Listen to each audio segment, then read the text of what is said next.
Isaiah chapter 2. The word that Isaiah the son of Amos saw concerning Judah and Jerusalem. And it shall come to pass in the last days that the mountain of the Lord's house shall be established in the top of the mountains, and shall be exalted above the hills, and all nations shall flow unto it. And many people shall go and say, Come ye, and let us go up to the mountain of the Lord, to the house of the God of Jacob, and he will teach us of his ways, and we will walk in his paths. For out of Zion shall go forth the law and the word of the Lord from Jerusalem.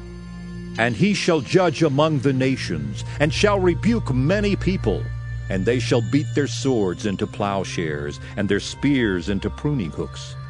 Nation shall not lift up sword against nation, neither shall they learn war any more. O house of Jacob, come ye, and let us walk in the light of the Lord.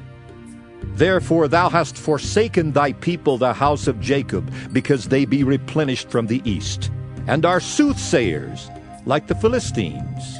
And they please themselves in the children of strangers. Their land also is full of silver and gold, neither is there any end of their treasures. Their land is also full of horses, neither is there any end of their chariots. Their land also is full of idols. They worship the work of their own hands, that which their own fingers have made.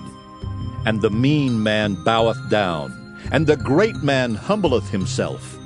Therefore forgive them not. Enter into the rock, and hide thee in the dust for fear of the Lord and for the glory of his majesty. The lofty looks of man shall be humbled, and the haughtiness of men shall be bowed down, and the Lord alone shall be exalted in that day.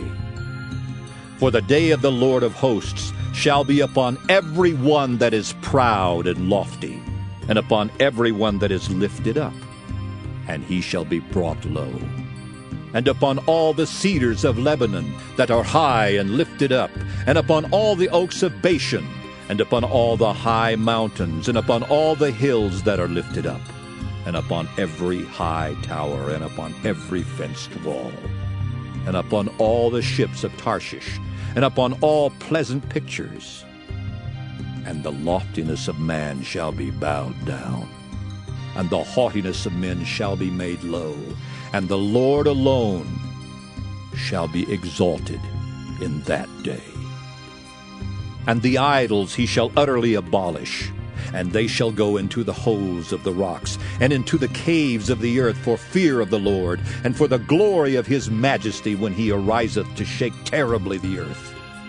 In that day a man shall cast his idols of silver and his idols of gold, which they made each one for himself to worship, to the moles and to the bats, to go into the clefts of the rocks, and into the tops of the ragged rocks for fear of the Lord and for the glory of his majesty, when he ariseth to shake terribly the earth. Cease ye from man, whose breath is in his nostrils, for wherein is he to be accounted of?